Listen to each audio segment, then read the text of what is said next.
guys, Jamie here for Bird Attack Records, and I am here with Devil Wears Prada. Guys, how's it going? Great. Good to be here, man.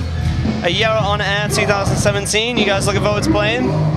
Yeah, definitely. Our first time. Stoked to be here. Stoked to be a part of it. It's good. There's quite a few bands of like your kind of genre as well. Like I saw the Black Dahlia Murder yesterday. It's like not seen them for years. It's really cool. There's an audience for like a festival of this kind of genre in Europe. There's not that many around anymore. Yeah, certainly. I mean, we've been over here for already 3 or 4 weeks, and just seeing a ton of our American friends. Yeah. All just meeting up for the festivals, playing gigs in between, and it's cool. It's comfortable, and it's a fun experience. Yeah. Is festival season really cool for bands? Like you get to hang out with friends rather than just being out on your own, kind of stuck on a tour bus with the same people all the time. Yeah, I like a change of pace for sure. So as far as you know, going between club shows to big festivals, to small festivals, big clubs, small clubs, I just like total change of pace. So it's cool to do like tiny rooms in between, then big festivals, see your friends, and all that jazz. Yeah, definitely. Cool. Well, your last album came out on Rise Records. It used to be on Roadrunner. How's it been going from labels? Has it been a different experience? Has it been cool? Not entirely. Our first 2 records were with Rise, one of the long-standing Rise bands, so we really knew what we were going to be getting into once we went back to Rise. As far as a little bit of like a foreign relationship with Roadrunner, really good friends still over there and whatnot, but kind of wanted to go back to a smaller team and something we were really familiar with. Yeah. They just released that At the Drive-In new record as well. It must be cool to be on the same label as them. No, they're back. Because they must have split up before you guys started, right? What's that? At the Drive-In must have split up before you guys started, right? The first time. Yeah, I think that was, what year was that at the Drive-In? It's like 2002 or something. Yeah. I think Relationship with a Man was 2000. Great album. Crazy. What do you think of it?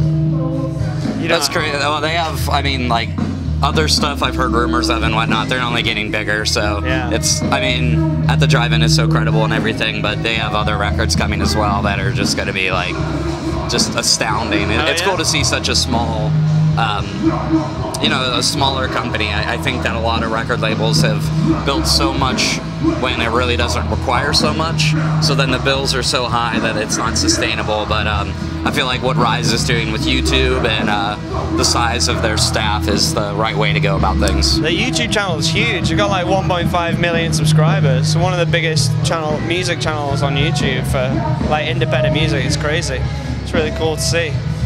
Shout out YouTube. This will be going on YouTube.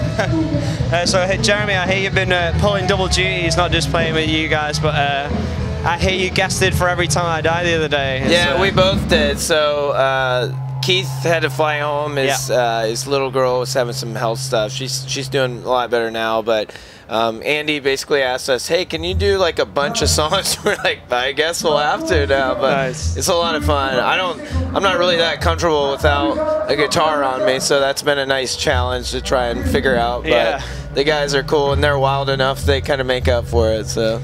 And it's big shoes to fill as well. Keep one of the best vocalists in hardcore. Big time. Not just the screaming as well, his singing voice is like incredible and live. Oh yeah, he's such a charismatic guy in general too. He just kind of exudes that energy. So it is huge shoes to fill. Do you think you'll be filling in today?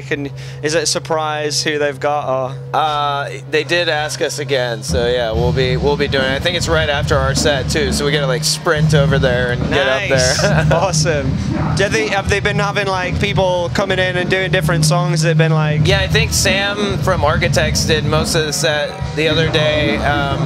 It just depends on how many people are there and how many songs they know of the set. So I think some of the guys from 4 Year Strong might be filling in on some today too and stuff. Cool. So it's like karaoke. Yeah, it really is. The best karaoke ever. And what have you guys got coming up after this?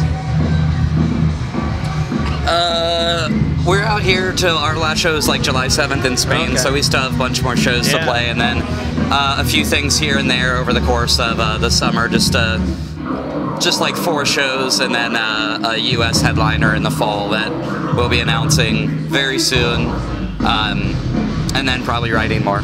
Nice, cool. Do you like coming over to Europe? I know a lot of bands aren't a fan of coming over.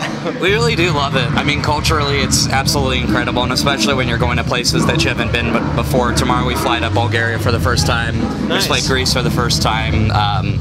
Coming up is Slovakia and Czech for the first time. Like, to us, that's the most amazing thing, that the crowds are different than the States, and we're not nearly as recognized as the States, not to sound arrogant. So it is a challenge, but culturally it's amazing. I mean, back in the States, it's like you land in places that aren't so great, and you do it years and years and years, and it's like, it's comfortable, but it's not exciting or challenging culturally. So Yeah. we really, truly do love playing Europe. I know a lot of bands do shit on it all the time, but we're all about it. Do you think metalcore and kind of deathcore has like a special place in Europe? Because there are quite a few bands from over here, like the UK, like we had Bring Me, obviously blow up. Do you think there's a big audience over here, or do you think the States is really kind of the home for that kind of music?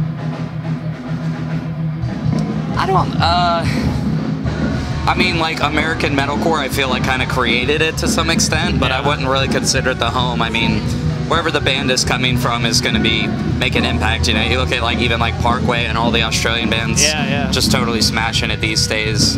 I don't know, I don't feel like the scene is bigger in the States or bigger over here. It's more that the States is a bigger territory and more cities, you know, as compared to UK and Europe all combined. So I don't know, I don't think it's so much that the scene or like the substance of the scene is so different.